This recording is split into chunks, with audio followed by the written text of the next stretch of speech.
Welcome to an introduction to Radaellian Sabre.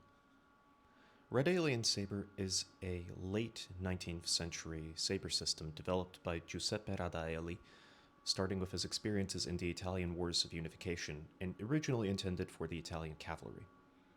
From him, it expanded and was passed down throughout all of Europe, rapidly being adopted in Austria-Hungary, in various other European states, all the way north to Russia, and eventually forming the basis of the modern Olympic sport sabre. I'm hoping in this video that we can give a quick overview of the Radaellian Sabre tradition, what it is, what it looks like, what it means to practice it. Before we get started though, it is important to introduce a few caveats, the biggest one being that Radaellian Sabre is a tradition.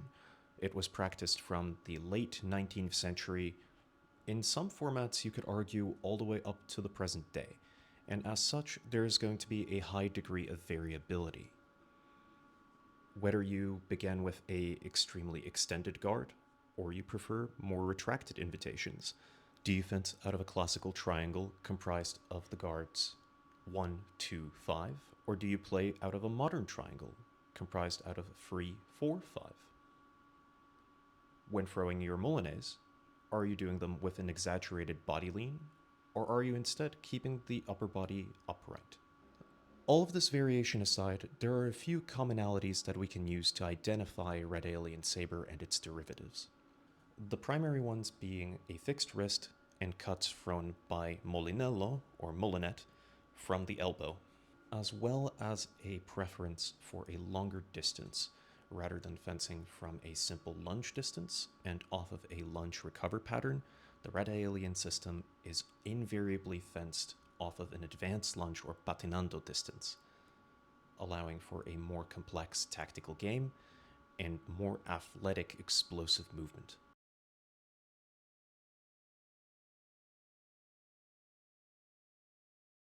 Starting with the basics of Radaellian Sabre, one of the things that we need to focus on briefly is the grip.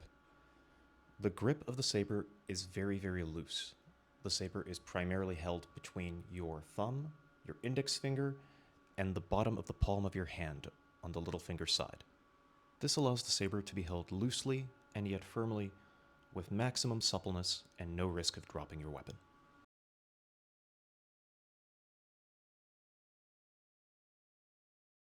Following on from the grip, we have the basic methods of cutting with the Radaellian Sabre. As previously mentioned, all of the cuts will be primarily driven from the elbow. The majority of Radaellian sources do not have anything that could be called chamberless cuts. The few that do tend to didactically call them something else. For completeness sake, I am including what some of them didactically consider a slice here. You will see that it is still elbow driven with an extension of the elbow to a straight arm. The basic chambered cut comes from bending the arm back until the fist arrives above your lead shoulder and then straightening it out again. The motion should be almost entirely driven by the elbow, with almost no movement of your shoulder and your upper arm, and no movement at all with the wrist in this particular case. The wrist is permissible to use in most Radaellian cuts only so much as you need to align the edge with the target. Once these basic cuts feel fluid and familiar, you move on to the meat of the cutting in Radaellian systems, which is the molinello, or molinello. Here, again, it is primarily driven with the elbow, forming full circles of the sword around that point of rotation. While, as with other Radaellian cuts, it is desirable to keep the wrist fixed, you will find that especially with the outside molinelli, you will need some play of the wrist in order to deliver them correctly. These cuts are delivered from a series of guards or invitations in the Radaellian system. Prim, second, terz, quart, quint, sixt, and septime.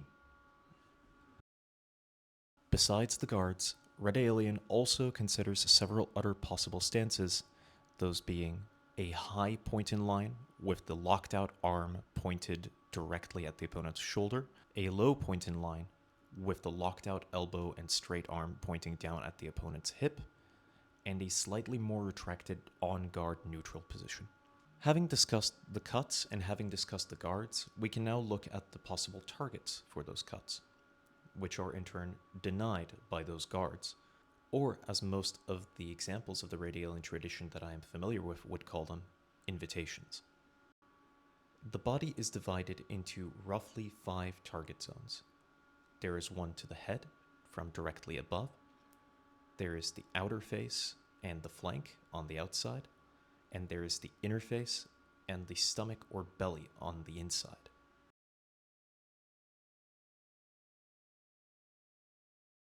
The footwork of the system is standard Italianate footwork, which means linear advances, linear retreats, lunges, balestras or forward jumps, and a backwards jump.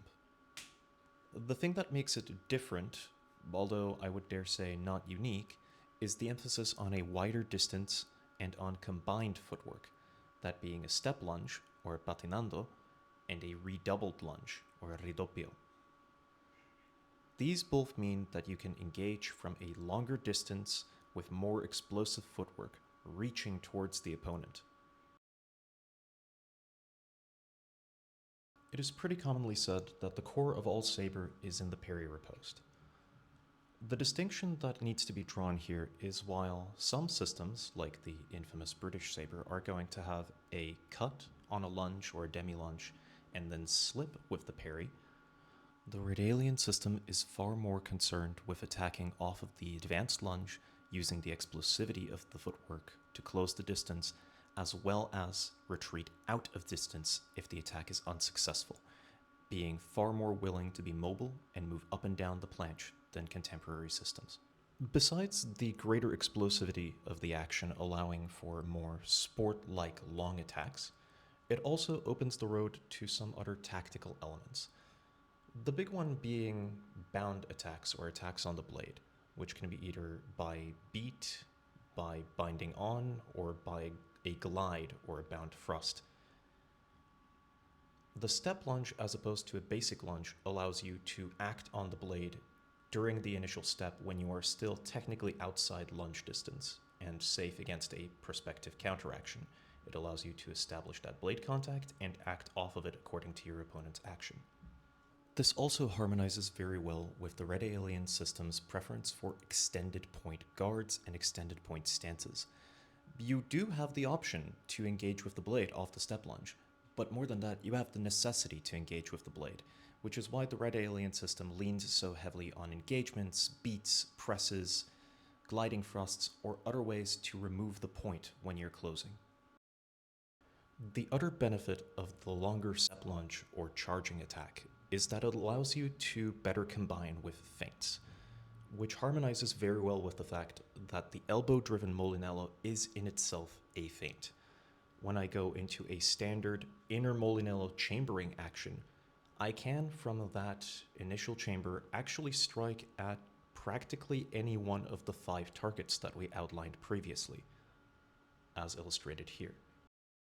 On the flip side, the defender has a lot more space to react, either with counterattacks into the attack, something that the elbow molinet is particularly susceptible to if you do it in the wrong distance, to retreats or trying to set up parry-riposte actions.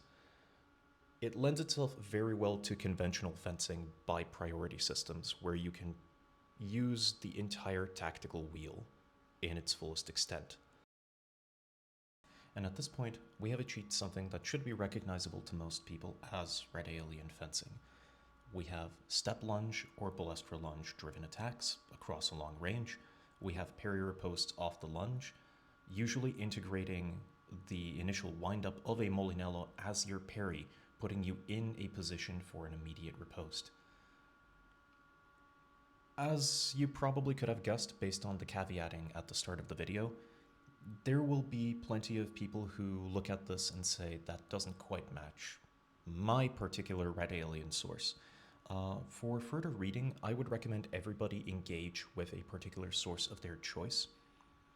Good options are either the Radaellian Scholar blog, which has an excellent set of articles detailing everything I've covered here in far more detail than I could possibly ever get into a short form video, or alternatively, looking up one of the many, many English translations of Radaellian tradition sources available these days.